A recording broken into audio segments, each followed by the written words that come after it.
Hi everyone! Welcome to Souped Up Recipes. I'm Mandy. Today we're making shrimp crackers for my upcoming Chinese New Year dinner.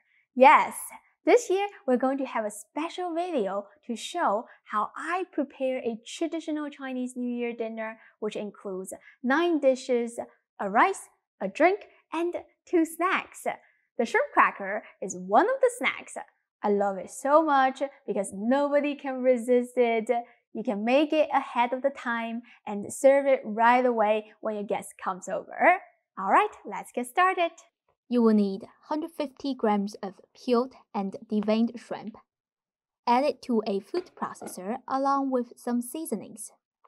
Half teaspoon of salt, 1.5 tablespoon of fish sauce. If you don't have fish sauce, you can use 1 teaspoon of salt instead of half teaspoon. I just love the funky umami flavor from the fish sauce. Continue by adding 1 tablespoon of finely minced garlic, half tablespoon of finely minced ginger, 1 teaspoon of garlic powder, 1 teaspoon of onion powder, half teaspoon of 5 spice powder, half teaspoon of freshly ground white pepper or to taste. It should be as fine as possible so it doesn't affect the texture. Toss in 30 grams of crushed ice. When the machine is running, it creates a lot of heat. Adding ice will make sure your shrimp stays fresh and cold. Blend this as fine as possible. If you don't eat shrimp, you can change it to fish or squid. Stop the machine a few times and go in there with your spatula to stir everything.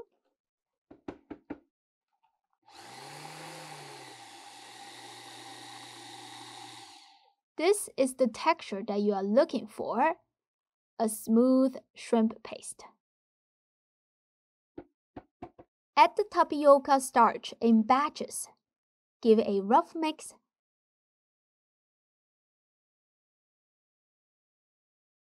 Then keep running with low speed.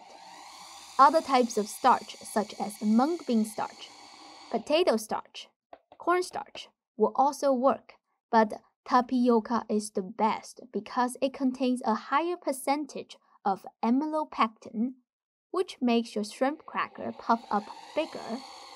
Also, depending on the brand and the types of starch, you will have a different water absorption rate.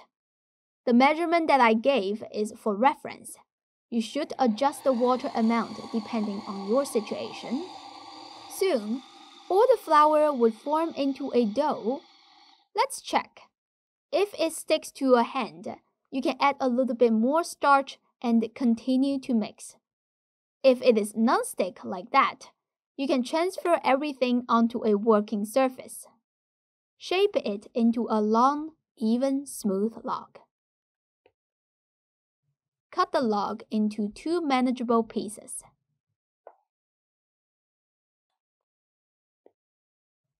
Bring a pot of water to a boil and drop in the logs. In the beginning, they will sink. You have to move them around to prevent them from sticking to the bottom. After a couple of minutes, they will float up. Then you can turn the heat to low, put on the lid, and simmer this for at least 30 minutes. This is a very thick dough, so it takes a long time to cook it through. Let me show you one of my failure examples. The outside is puffed up perfectly, but the inside is not. That's because I only simmered the logs for about 15 minutes. The outside is cooked through completely, but the center is not fully gelatinized, so it cannot puff up. You can compare the size. That is a huge difference. Okay, once they are done cooking, they will look like they are doubled in size. That is normal. Just turn off the heat and transfer them onto a rack. Right now, you cannot slice them as they are very sticky. We will put them into the fridge uncovered for 30 hours. After a long time chilling, the logs become smaller. The color becomes darker. It is very firm like rubber. We will slice it into 1 millimeter thick pieces. This requires a good knife and patience. Well, take it as a chance to practice your knife skills.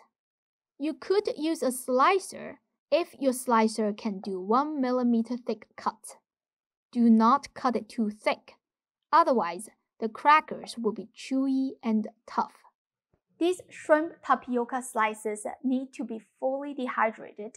There are a few ways to do that. Number 1, you can line them on the rack and stick them into the dehydrator.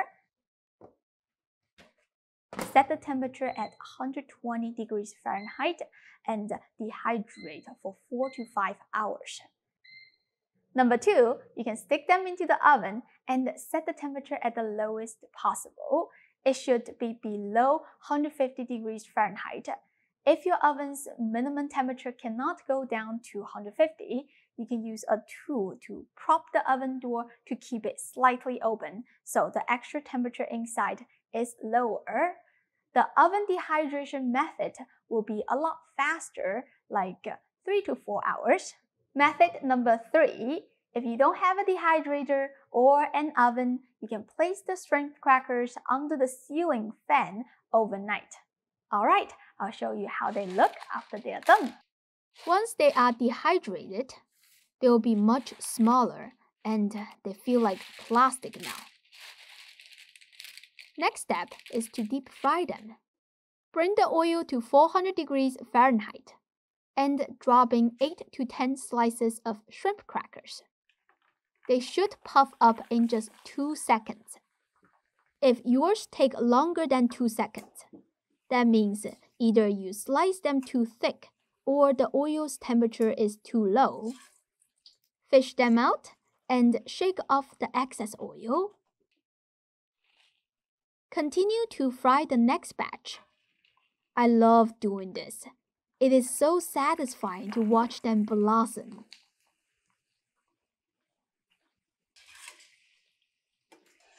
We already seasoned them fully, so you don't need to sprinkle any salt and pepper after deep frying. It is so delicious. Better than any shrimp crackers that you can get from the store. I suggest you make a big batch though, because they do go really fast. I usually store them in a mason jar and they stay good at room temperature for up to 6 months. This is a great party snack. When your guests come over, just heat up the oil, drop in the shrimp crackers, and they will be ready to serve in 5 seconds. Trust me, no one can say no to these lovely treats. I hope you give this a try soon. As always, the recipe will be on my website, soupeduprecipes.com. Don't forget to hit the like button and share this video with your friends and families. That really encourages me to continue to make more delicious recipes. Also, make sure you look for my Chinese New Year dinner episode. It will be published on January 31st. Thank you for watching, and I'll see you next time. Bye!